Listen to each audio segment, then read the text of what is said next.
Hello peeps, this is Tango and welcome back to Tango's World of Fix. Today I will be reading Better Luck Next Time, Chapter 5, Foresight. It's by Nautical Warrior. Summary. Last time, Izuku defeated the porcupine villain and saw himself in the news. Notes. Me. It'll be longer before the next chapter. Also me.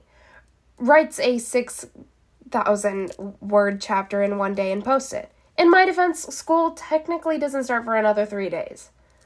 Here are the warnings, chapter warnings. More graphic than usual, suicide by wrist slitting, and kidnapping.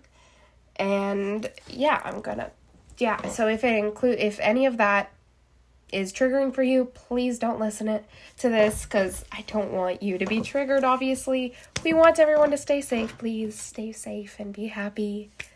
Okay, let's get into the chapter. Also, I am sick, so if I sound sick, it's because I am sick. Please don't judge me. There also might be more cuts in this than usual because, I don't know, if I'm coughing, then I have to pause it. Plus, I have asthma. Anyways, let's start. Izuku hopes it doesn't look suspicious when he goes back to the store where he bought the knives from the day before, after he beats Porcupine. With the articles all talking about him and describing him, he knows rationally that he looks nothing like his vigilante self. But knowing that doesn't stop him from feeling anxious as he slips into the shop in the early afternoon. The sun is bright and high in the sky. The same lady from the last time is behind the counter, and he greets her with a shy wave. She smiles brightly at him, pushing her glasses up on her nose and standing up from her stool. "Hey, how are those knives working for you?" she asks, straightening her apron and walking out from behind the glass counter. "They're great," Izuku answers, then wonders if that's a weird thing to say. Should he have said that he hadn't gotten to use them yet? "Great," the girl replies, flashing him a double thumbs up and a smile so wide that it crinkles her eyes shut. "I'm Sumire Mayura, by the way." "Nice to meet you," Izuku replies, blinking. "Izuku Midoriya." "Nice to meet you too, Midoriya." Mayura puts her hands on her hips and gives him an appraising look. Now what can I help you with today?" Izuku swallows. I need something loud in case I'm in trouble and, need to get people's attention fast.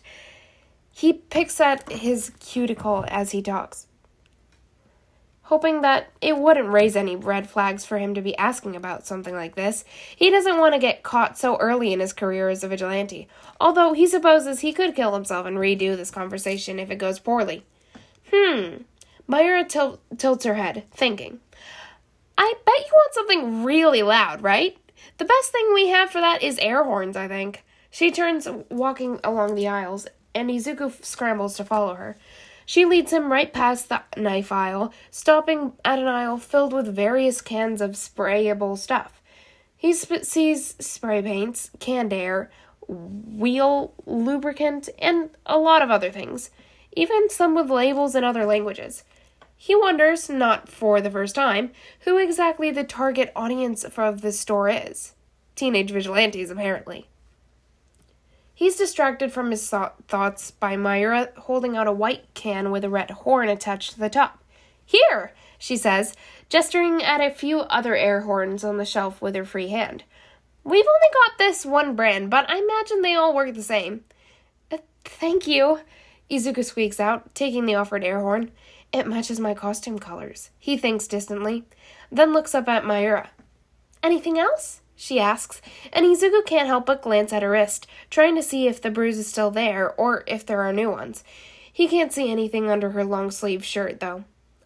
No," he says, smiling. Just this."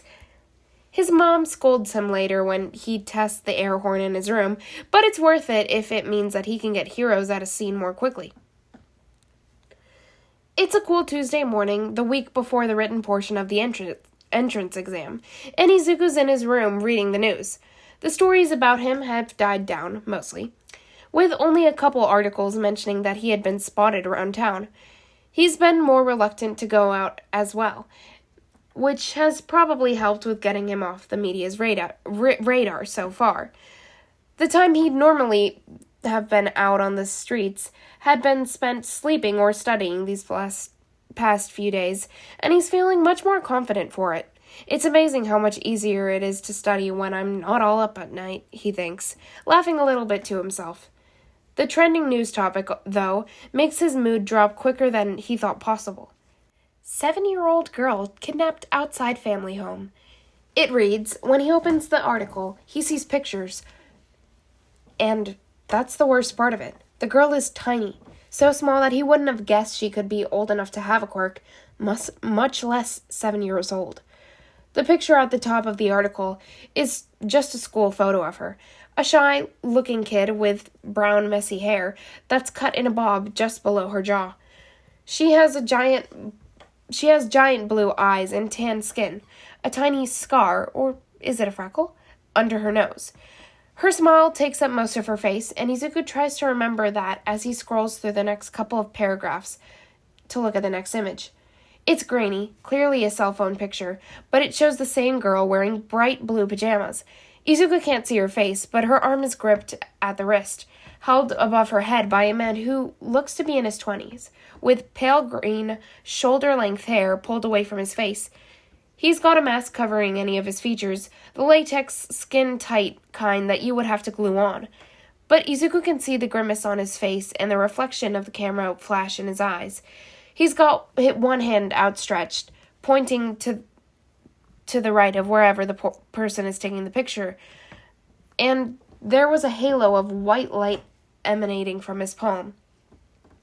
Izuku looks through the article and finds the man is apparently a known criminal. A notorious kidnapper and robber with a teleportation quirk that works by making pairs of temporary portals. He's wearing a suit in the picture, a neat black suit that shows a red tie at his chest, and the article confirms that he's thought to be part of an organized crime syndicate. Frustratingly, if the authorities know anything about their group plans, they haven't told the media yet. The article also notes the girl's quirk, and the comment section below speculates that she must have been abducted for another reason, since it's not something desirable enough to get her kidnapped for that alone. She has a mild empathy quirk, one that lets her sense the emotions of people she's in physical contact with. Reading it makes Izuku wince, because she'd definitely have felt whatever her abductor was making her feel when he took her. Evading the police until he disappeared, according to the article, he hopes stupidly that she'll get rescued soon. Then he remembers that that's what he's just read. They don't know her abductor's name, or their base of operations, or affiliation. They don't know anything. And then it occurs to him, the realization sinking into his bones like ice water being dumped over his head. The article doesn't say the address that she was taken from or the route the villain took, but it does show the picture, and Izuku recognizes that spot. It's not a part of his usual route for patrol, but it's on his way home. It's close. Close enough that maybe if he gets himself killed and he gets lucky enough to reset to the night before, he might be able to save her. He might be able to get information. At the very least, he might be able to help. He sets his phone down and gets out of bed like normal. He tugs on a pair of sweatpants over his boxers, runs a hand through his hair, and he walks to the bathroom and stares at his face in the mirror. How do I want to do this? The thing about jumping off the buildings is it's very convenient when he's already outside, and not so much when he's at home. He could just go for a walk, he supposes. His mom's at work, so she won't really notice anyways. He thinks that maybe he needs to come out with a plan on how to kill himself quickly if he needs to reset himself. A backup plan. In a variety of circumstances, the thought pings a memory in the back of his head. When he had read online that having a plan was a bad sign as far as suicidal goes, he pushes the thought away. It doesn't count, right? It's not like he's actually killing himself. It's not like it actually hurts him. He steps back into the room and kneels by his bed. pulling out a box where he keeps his costume and vigilante gear. His knees dig into the floor as he rifles through the box, pulling his utility belt out from where it rests at the very bottom. It looks odd in the morning light, brighter than it should. Izuku realizes that he only ever really sees it in the dim light normally. He pulls out the folding knife, knowing that the blade is still wicked sharp from where it sits tucked into the handle. He can see a hint of silver through the gaps of the handle, and he holds it to his palms as he straightens up, nudging the box back under his bed with his foot. He feels the heat from his hands slowly warming the handle of the knife, and he walks back to the bathroom slower than he normally would. He turns on the hot water for the bathtub and reaches his free hand to plug the drain. The sound of the water is loud in his ears as he uses his bare foot to drop the lid of the toilet. He sits on the lid and watches the tub slowly fill. As if he's going to do this, he might as well enjoy it. It's just practice, he justifies to himself, the thoughts seeming to hollow him out. Tall buildings won't even be an option. I should be able to do it this way too. He doesn't let himself consider the way a shiver runs up his spine when he thinks about the blade. The wicked sharp and smooth and clean blade, digging into the soft flesh of his forearms. He doesn't let himself think too hard about the fact that he's dreamed of doing this. Whispers of bloody bathtubs and sharp blades bouncing around in his dreams, not nightmares even.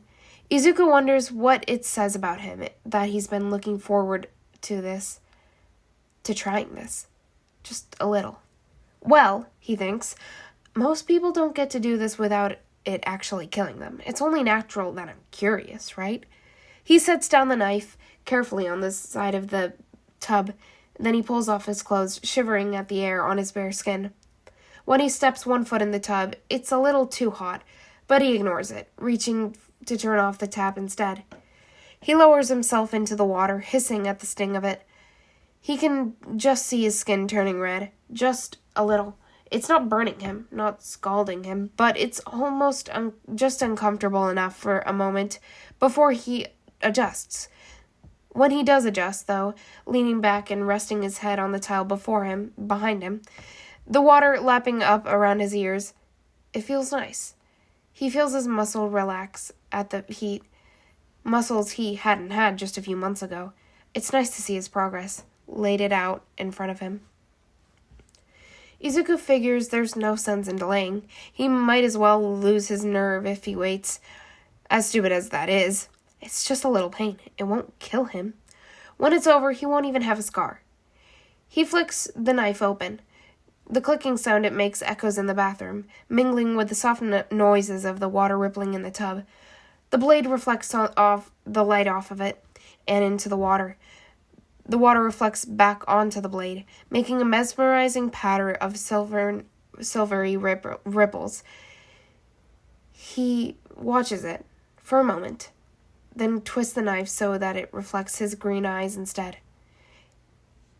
He sees the glint of emerald, the dark smear that must be his eyelashes. He blinks, stretching his left arm out in front of him, resting so that the belly of his arm is just above the water and the back of it is just touching the surface. The heat rises in the form of steam around it. Izuku rests the blade of the knife on his arm, just below the crease where his wrist meets his hand, along the blue-green veins that show through the skin there. The metal is cool, and when it digs into his skin, pulling down and pressing, he can't help but hiss in pain. The line he cuts into his forearm is deep, and it's a vertical and clean line. It fills quickly with blood, rivulets of it rolling off his forearm and into the water, turning it a rusty red. It doesn't hurt like getting impaled does, like explosions set off on your skin, or getting kicked in the gut does, but it still makes Izuku a little lightheaded. He knows better than to wait, though he transfers the blade to his injured hand and repeats the motion on his right arm. This line is less even, less neat, but he managed to get deeper, probably because he's shaking. And he must have hit something important, because where the blood ran smoothly down his left hand, it pulses out of his right one in a thick, gushing stream. Izuku drops the knife, not entirely on purpose, and it sinks harmlessly through the water to land on his stomach. He tries to pick it back up, but his arms won't listen to the command. He just sighs, leaning back in the water, and letting his arms sink under the now dark surface. He doesn't feel cold like he did the last time he bled out. Just warm, and hazy and calm. It's intoxicating. Like the burn of his muscles after a workout. That feeling of peace and exhaustion that soaks into his bones. He lets his eyes slide shut, and he thinks that this isn't such a bad way to die after all. He wakes up in his bed, and his first thought is that he didn't reset far back enough. He sits up, biting his lip in frustration. Then he blinks in the darkness and realizes that it's not morning. His phone is still on his nightstand, and when he grabs it to check the time, the alarm he had set for his patrol goes off, buzzing in his hands. He shuts it off quickly and takes a deep breath. He knows what he has to do. He tugs out the same box from under his bed and gets into his costume as fast as he can. He curses at his need for hair dye when it comes to that step. When he's slicking the black gel into his green hair and pulling it back into his ponytail. His hair's gotten longer since he started this. It's easier to pull back. He wipes his hands off with a tissue and pulls his gloves on, ignoring the nasty slickness still on his palms. He can wash his hands after he's saved the girl's life. He's still putting on his utility belt when he hops out the window, breaking into his sprint without bothering to shut it behind him. He doesn't know the exact time that the villain was seen, but he doesn't want to waste any. His quirk, thus far, has been predictable that it'll send him back to the same place over and over again, until he's well past what's been killing him. He has no idea how it picks when to send him back, but he has started to suspect that it has to do with the point that in time that it registers mentally as safe.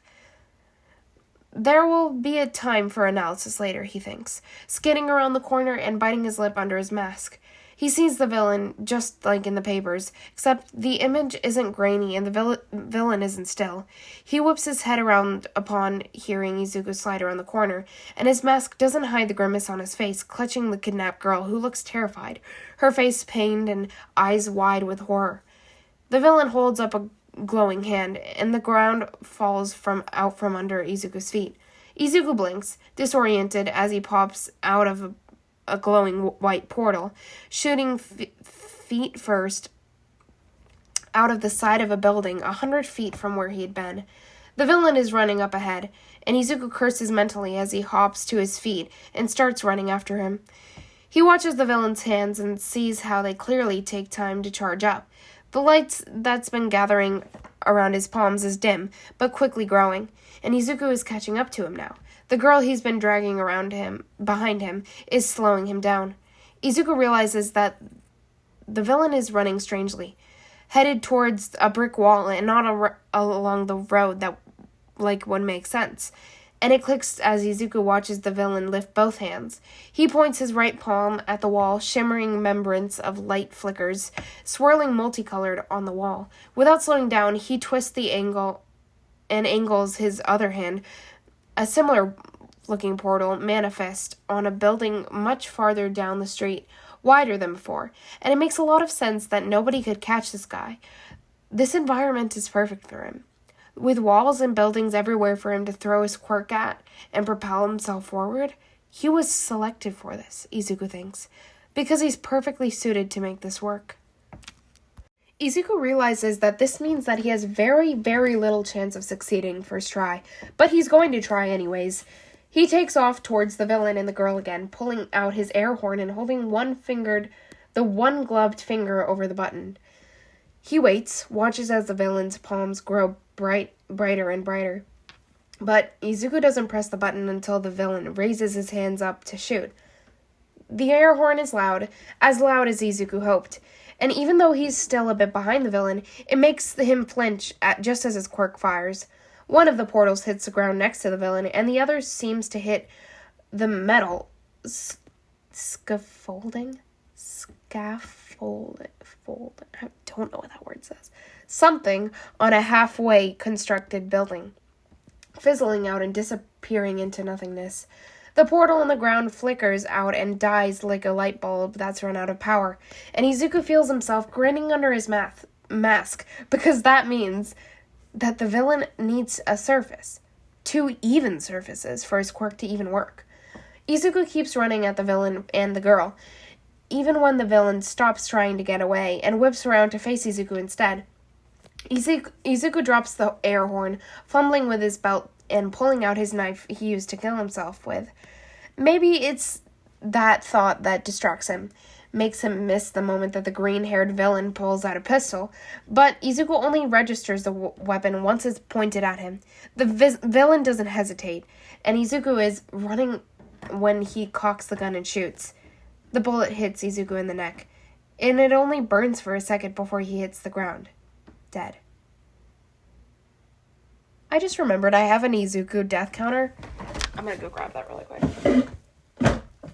Whoa, where is it? Oh, here it is. Where is it? Oh, where is it? Ah! Sorry. There's a pause here. Do. Short pause. So sorry. Ah, where is it? Oh no. Have I lost it? What? Oh, there it is. I found it. Okay. So he died twice, right? Because he died once he killed himself. So once... Oh, shoot. My pencil's not working. Okay.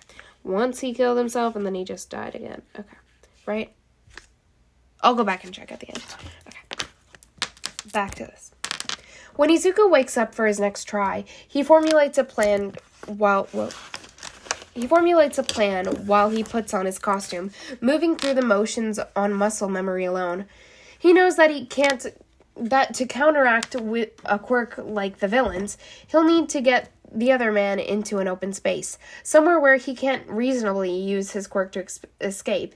He also knows that the villain is armed, likely with more than just one gun at that.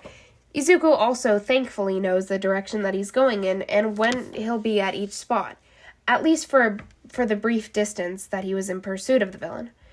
It's also telling that he didn't try to take the girl hostage, Izuku thinks, and he wonders if maybe that was just the villain's style, or if he thought that Izuku wouldn't care. Izuku doesn't know, but he thinks that the villain would have, if he was ever going to, maybe. Izuku really should get a burner phone. He tugs on his gloves and snaps on his utility belt as he thinks about it. About how if he could anonymously contact the pros about this, he could get them this information even quicker than he will on foot. It's not something that will help right now, though, and Izuku hops out the window and takes off running, this time heading slightly more east than last time. He doesn't want to catch the villain behind, because he'll just be chasing after him. No, he wants to force the villain to change directions, to get caught off course, and Izuku thinks he knows just how to do that. It's also convenient that this route takes him past the store that he'd robbed to help defeat Porcupine, because Izuku doesn't even bother going inside, just runs up to the glass door and bangs on it, squinting at the light. A stark contrast to the evening. He sees the shopkeeper, the same one as last time, pale from where he stands behind the counter. Izuku holds his thumb and pinky finger to his ear in the universal sign for a phone call. This man doesn't seem to have any reservations. He picks up the phone. Izuku doesn't wait around to watch. Instead, taking off back down the road. Hopefully, knowing what to expect will help Izuku avoid getting shot by the cops. Oh my gosh. Hopefully knowing to expect him will help avoid him getting shot by the cops. Izuku feels his mask move with his breath as he runs, the cool air of the night doing nothing to stop him from sweating as he runs across the streets. There's a couple of people out, even though it's so late, and he sees the people stop and stare at him as he races through the street. He stops at a street corner that he knows is in the villain's path, and he draws his knives, positioning himself in the northeast corner intersection, hopefully to block the villain from going either of those directions. If Izuku's hunch is right, the villain will prioritize losing his tail than taking the fastest route possible. He'll be willing to turn south instead of continuing to run eastward, and that's how Izuku will get him. Just south of this intersection is a large parking lot, rimmed on all sides with hedges and not walls. Hopefully not smooth enough for the villain's quirk to work. If Izuku follows him, blocks the way he came from, he should be able to catch up before the villain gets out of the area. Izuku just has to hope that the heroes and pros are surely on the villain's trail and get there before the villain can get very far. He hears the villain before he sees him, and Izuku watches him step out of the portal, still dragging that poor kid with him. She seems to be resisting, which is different from last time. But then again, Izuku had seen her earlier on last time. She's digging her heels into the ground despite only having on socks, and Izuku bites his lip in sympathy as he sees the villain tug at her sharply, dragging her across the rough ground. He can't help but feel glad, though. This will make things easier for him. "Hey, portals!" Izuku shouts, and the villain's head whips around to look at him, his green hair coming loose in a thin mint-colored strands. "What? Surprised to see someone here?" Izuku takes a step forward, swipes at the air with his pocket knife, and raises his left fist with a punching knife. He's prepared to throw a hit if he needs to. "Who are you?" the villain asks, pulling the girl behind her. And that's strange. Is he under orders to keep her alive? It makes sense, considering he abducted her and didn't murder her. "Why don't you come over here and find out?" he says, trying to channel his inner Kachan, but mentally he crosses his fingers that this bluff will pan out. The villain glances over at him, like he's sizing him up, his hazel eyes flashing with darkness, and sure enough, he turns to fire a portal on the nearest wall, and another round down, on a building to the south. Izuku grins, knowing that it's impossible to see with his mask and goggles, and starts to run after them. Right when he steps into the parking lot, he hears sirens and thinks, yes, because it means that he just needs to delay the villain long enough for the authorities to get here. The villain stops about 20 feet into the parking lot and whips around to face Izuku. His face is twisted in frustration. "How the hell did you know where I was?" he demands, once again shoving the girl behind him. She pulls back against his grip on her arm, and without even looking down at her, he knees her in the stomach, sending her spluttering. She drops like a sack of brick, and the villain's arm is the only thing holding her up. Izuku clenches his jaw and takes a step forward. The parking lot is mostly deserted, all empty, flat asphalt, and the only cars are in the other end of it, closer to the building that still has lights on. The streetlights illuminate the area and spills pools of yellow light onto the black ground. "The same way I know your quirk works," Izuku says, and then takes a gamble. "And how I know who you work for." Izuku watches the man's eyes widen, and stretching his mask as he steps back in clear fear. Izuku is just glad that the man didn't question his claim, and he believed such a bold lie. The villain reaches for his belt, but this time Izuku knows what to expect. He runs forward just like he's seen in self-defense videos, and he strikes the underside of the man's wrist with the back of his hand before the man can get his gun all the way up. It's a risky move, but the gun clatters to the ground without firing, skidding across the asphalt and stopping a good ways away. Izuku's glad he's read up on how guns work. There's no way a villain would be running around with a gun that was both loaded and had the safety off. Not if he didn't want to get his own foot shot by mistake. "Fuck!" the villain swears, and Izuku sees him point both hands at the ground. Izuku slides to the side, reaching for the air horn on his belt, and presses the button without even taking it off his belt. Like last time, it startles the villain, but that wasn't what Izuku was going for anyways. The sound of sirens, shrill anxious in the night, have gotten closer, but Izuku figures that the pros will tend to be a few moments ahead of the cops in situations like this. Hopefully, they will be close enough to hear the air horn and not the sounds of the fight. Izuku winces as the villain throws a neat kick at him. He just barely blocks it with a raised arm, and he stumbles back enough. He stumbles a step back, though, and he realizes with horror that he stepped into a portal. He curses mentally as he feels himself falling one way, and then reversing directions and landing on his head on the ground, just as a portal dissipates from where it was. The ground is hard and unyielding, and even though Izuku doesn't think that the total distance he fell could have been more than his height, it still knocks him hard enough to make his head spin. Oh my gosh. He tries to ignore it as he gets to his feet, shaking his head to dispel the fuzzy sensation at the edges of his senses. The villain hasn't gotten far, thankfully, and Izuku charges after him, knives still in his hands. He slashes quickly, and then throws a punch that barely grazes the villain. It just swishes harmlessly through the suit jacket. The slash, though, cuts right through, red leaking from the villain's shoulder, and while staining his white shirt. Izuku moves in for another hit, but the villain is expecting it, apparently. He gets Izuku in the jaw with a well-timed elbow, and it sends Izuku right back onto the ground. He blinks, stars swirling in his vision, then whips his head over to the villain just in time to see the man raise his hands, one pointed under Izuku, another pointed on the ground, further away from the villain, and the girl is still half collapsed behind him. Izuku braces himself, then blinks in surprise when the light on the villain's palm disappears suddenly.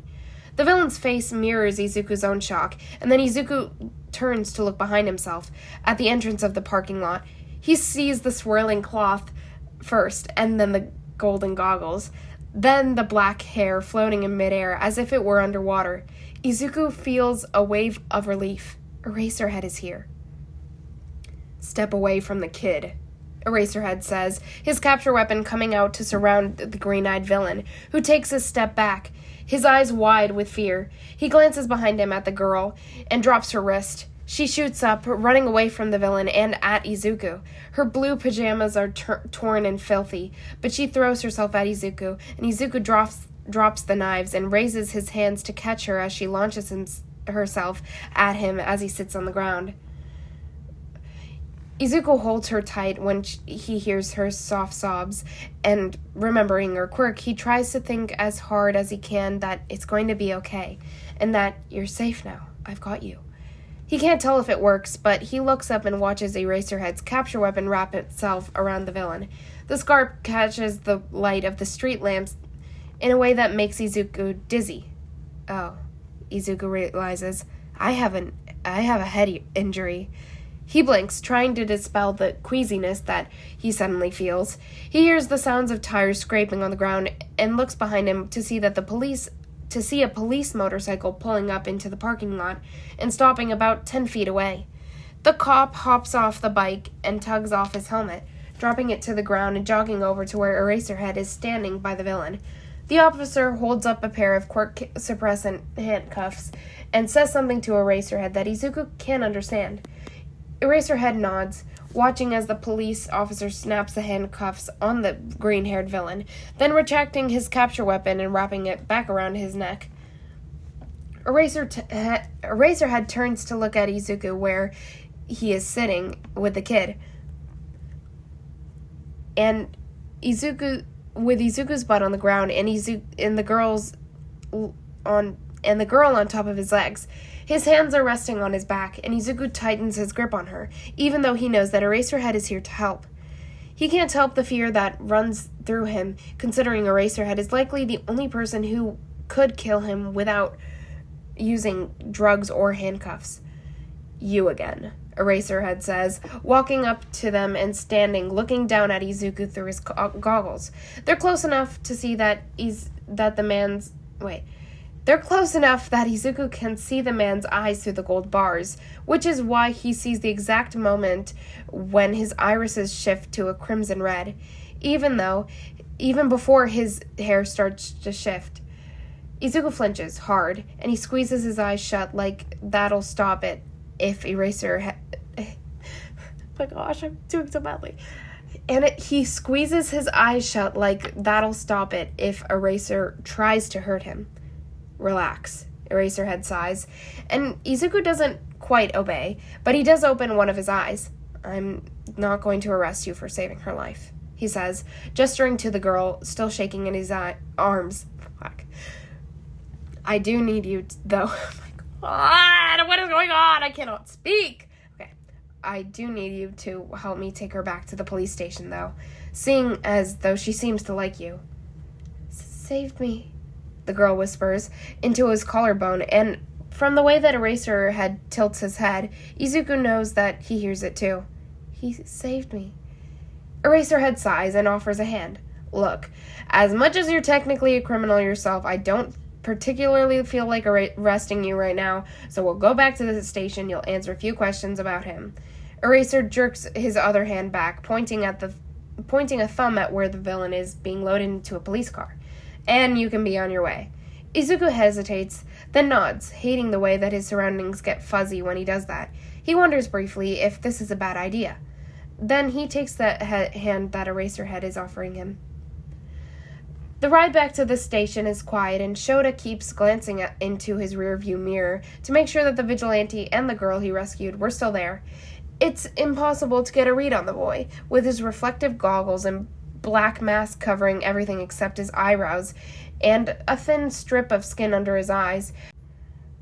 But Shota can tell that he's looking out the window as they drive from the way that his head is facing. There's a dark bruise on the kid's jaw, a red splotch that stretches under his mask and looks to have started swelling already. That, combined with the unsteady movements and the lack of a fight, makes Shota suspect that the vigilante's got a concussion at the very least. He'd only gotten there right at the end of the fight, so there could have been many more injuries that he doesn't know about. He'll have to try and talk to the kid into at least getting checked by medical staff, but something tells him that it won't work. He's also starting to seriously doubt that fuck. Oh my gosh. Okay. He's also starting to seriously doubt the age estimate that the police had for him. The guy was short and skinny. That alone could mean anything. The thing that gets showed up is the way that the kid's face is clearly soft with baby fat. The way that he talks like he's not used to seeing heroes up close. Shota thinks that he's a high schooler at the oldest, and that thought makes his head hurt. When the police car pulls up in front of the station, the victim's parents are already waiting outside. Two women in their early 40s clutching each other tight. They run at the car as soon as they spot their daughter, and the girl herself is opening the door and running into their arms before the officer had been waiting with the parents. Before the officer that had been waiting with the parents can open the door for her. She'd still need a full medical evaluation from what Shota heard on scene, but she'd be okay to go home after the report was filed. Shota sighs. Time for his job. He glances at the officer who'd driven him there and nods at him. The young officer gives him a smile in return and slips out of the car, leaving Shota with the teenage vigilante alone. Hey, Shota says. You awake? The kid turns to face him, and Shota can't tell if he's exhausted, even with the disguise on. Yeah, he whispers. He answers, barely above a whisper. Gosh. If we take you into the police station properly, we're legally required to arrest you. Shota explains. So I'm going to ask you a few questions in the car, then I'll drive you to the hospital. I don't need a hospital, the kid replies, tugging at the collar of his long-sleeve shirt where it sticks out above his hoodie. You have a concussion, Shota says, then continues on without missing a beat. What's your name? I'm not going to... Your vigilante name. Shota cuts him off, resisting the urge to smile. Oh, the kid seems dumbfounded. Oddly enough. You can call me Ace, he replies eventually, voice still quiet and not stuttering at least. Shota nods. How did you know about the ongoing abduction? Ace stares at him for a moment. At least that's what Shota's assuming is going on under the goggles. It's, part of my quirk, he replies, shifting in his seat. He's still wearing a seatbelt, and his red hoodie stands out against the black upholstery? I think that's the word. Which is, Shota asks, because having more information on vigilantes is never a bad idea. They never seem to stay vigilantes for long, either getting caught or going rogue. Foresight. Ace's head tilts down, and Shota thinks he's staring at his lap. Interesting. It's not analysis like some had been speculating. I see, Shota replies. Do you have any information on the villain? He has a portal quirk, the kid says, but I'm sure you already knew that. He didn't want the girl to get hurt. So his orders were probably to keep her alive. But he didn't... Ace clears his throat. He wouldn't hesitate to shoot me if he got the chance, so, the girl was what was important, not just having no casualties. He also seemed afraid when I told him I knew who he works for. Shota arches an eyebrow at that. Do you? Ace shakes his head, then winces, holding a hand to his swollen jaw. No, I just bluffed, and I guess he bought it. I see, Shota answers. I see. Well, is there anything else you know? No, the kid replies, seeming almost upset that he doesn't. I can drive you to the hospital, Shota offers, but he knows, even before Ace reaches down and clicks the seatbelt release button, that the answer will be no. I'm okay, thank you, Ace says, fumbling with the doorknob, then pushing the door open. For not arresting me. Shota sighs, shaking his head as Ace steps out of the car and starts to run away, like he thought that Shota would change his mind at that point. He hopes that he gets his head checked out. He has a feeling that he'll be seeing a lot more of him. Notes. That just says the chapter warning, which I already read, starting. I hope you enjoyed. I'm sorry it took me so long to reply to comments. I'm really shy. Whoops. I'm excited to get into the meat of the story, which sounds silly to say when we're already 25,000 words into the fic, but trust me, we'll get to UA and all that jazz in time. Okay, ow, oh my god, I was crossing my what? Knees? No. My legs? Cross my legs. That sounds wrong. I was in an awkward sitting position, and now my leg is asleep, and it's hurting for some reason. Probably because it fell asleep. Anyways, Izuku has died 10 times by this chapter now. Wow, it's only chapter 5, and he's already died 5 times. Wait, let me check to make sure he didn't die at the stream. I don't remember.